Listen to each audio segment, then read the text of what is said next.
Good day and welcome back to another DBZ Dokkan battle video. In this video we are going to be taking a look at, well, basically how you should consider building your characters.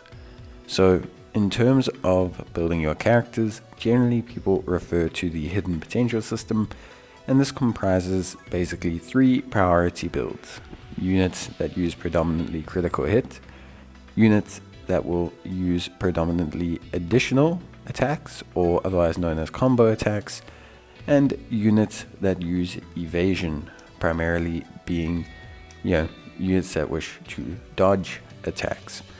Now, it's important to understand the hidden potential system before you proceed with building. So if you need, basically to, understand the hidden potential system a little bit more, you can always take a look at my video where I cover how the hidden potential system works so that you can have a better understanding of it.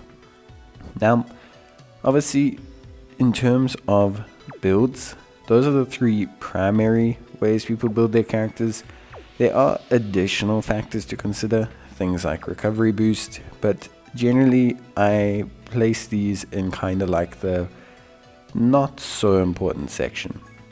There are some little tidbits, like for example, if a unit has special effective against all types, it's best to consider having the type attack boost, as this will affect both your crit and your special effective against all types, but these are not as important as your primary build.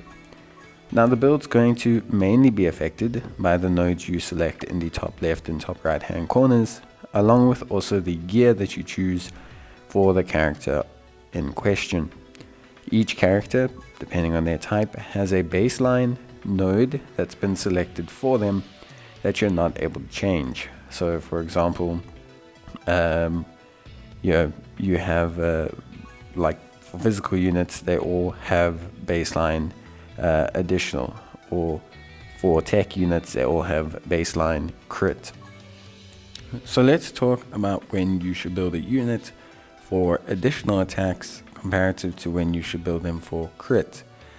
Basically, to be honest, for the most part, if we take a look at additional, a lot of people tend to do it in terms of, oh, okay, I want my unit to stack defense or something.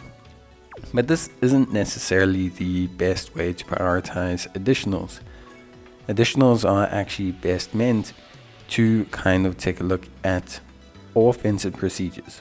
If a unit has baseline crit in their build, if a unit has baseline special effective against all types, these are better indicators of when a unit should have additionals rather than defense. Stacking defense is important, and extra additionals will assist you, but units that stack defense like Kale and Caulifla or AGL Gohan, these units have very high baseline defensive stats. Some of them also stack defense at different rates, be it greatly stacking or normal stacking. To build additionals, whenever you see a unit that stacks defense, isn't going to make the largest difference to the performance of that unit in a long form event, whereas basically crit is far more ideal, or special effective against all types is far more ideal to prioritize your additionals over, because it results in you ending up with a net defense gain, or net offensive gain, which for me is much better priority. In terms of units that have additional in their passive, this, generally speaking, is a good correlation to crit. Whenever a unit is already firing off additional attacks, it's best to manifest them with crit, because it allows those attacks to do damage. Even additional attacks that don't end up being normal supers can actually still do quite a substantial amount of damage if you have the crit function enabled. Crit also is one of your higher net gains per hidden potential stat line, as crit itself gives you a baseline 2% increase to crit, whereas additional attack does give you a 2% increase to additionals, but only a 1% increase to additional supers. Because of this, any unit that, generally speaking, starts to fire additional super attacks is best prioritized into crit. Obviously, you may still want to have some additional due to the fact that they might raise defense on their super. You might be hoping to have 2 or 3 supers in a turn. This is of course understandable, but you want to predominantly focus on crit to maximize their offensive capabilities. So those are kind of the 2 primary factors I would say players need to keep an eye out for when they're assessing whether to give a unit additionals or crit. Obviously, it's important to factor in things like raising defense.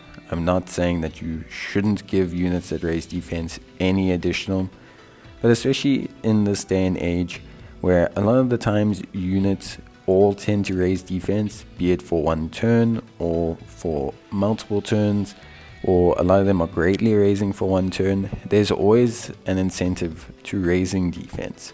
Those double supers can really change how a unit reacts defensively to a situation.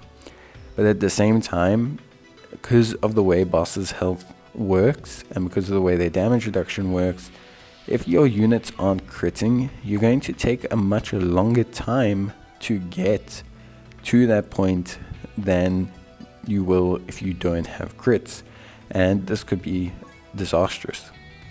So let's look at a unit like Tech Goku, who kind of does everything. Tech Goku is effective against all types against 1 enemy. Tech Goku has medium chance to fire off an additional super attack baked into his passive. Tech Goku can pretty much do everything we need him to do. So a lot of people might say, well, shall we build him Evasion? When do I build Evasion? Evasion is a point of contest within the community because Evasion is both incredibly helpful and also kind of not helpful at the same time. Evasion is great because Evasion allows you to evade the entire point of damage. You can't take any damage because you have now evaded the entire attack. But Evasion is not distinctly good on every unit. And you should only place Evasion, I would say, on the units that A, don't have Evasion. So if a unit has any Evasion in their passive, placing Evasion for that unit is greatly diminished in its usability. Still helpful, just diminished. B, if a unit requires to be hit to activate significant components of their passive, aka additional defense of 58% for Goku, I would not place Evasion on that unit. And yeah, if a unit, for example, builds up a very large amount of attack or defense through being hit, giving them Evasion can negatively affect the rate at which they accrue these. A great example is Strength Super 17, who needs to be hit 10 times to fully activate his defense.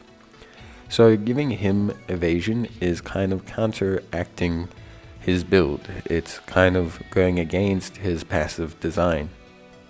I also would say that Evasion in itself is obviously something that's, let's say, positive mind frame when it occurs and not negative mind frame when it doesn't. Whenever a unit evades, you feel like the build is working, whereas whenever a unit doesn't evade, you don't feel like it isn't working, if that makes sense. It's just a little bit of a psychological response. Now, obviously, I would say there's also other situations. For example, if a unit getting hit means that they end up stunning the unit, this is where it's important. Evasion's best placed on units that do everything. So for example, if a unit has crit and additional already and they're at like 30% or 50% to some degree, then Evasion is fine. I think generally it's still okay.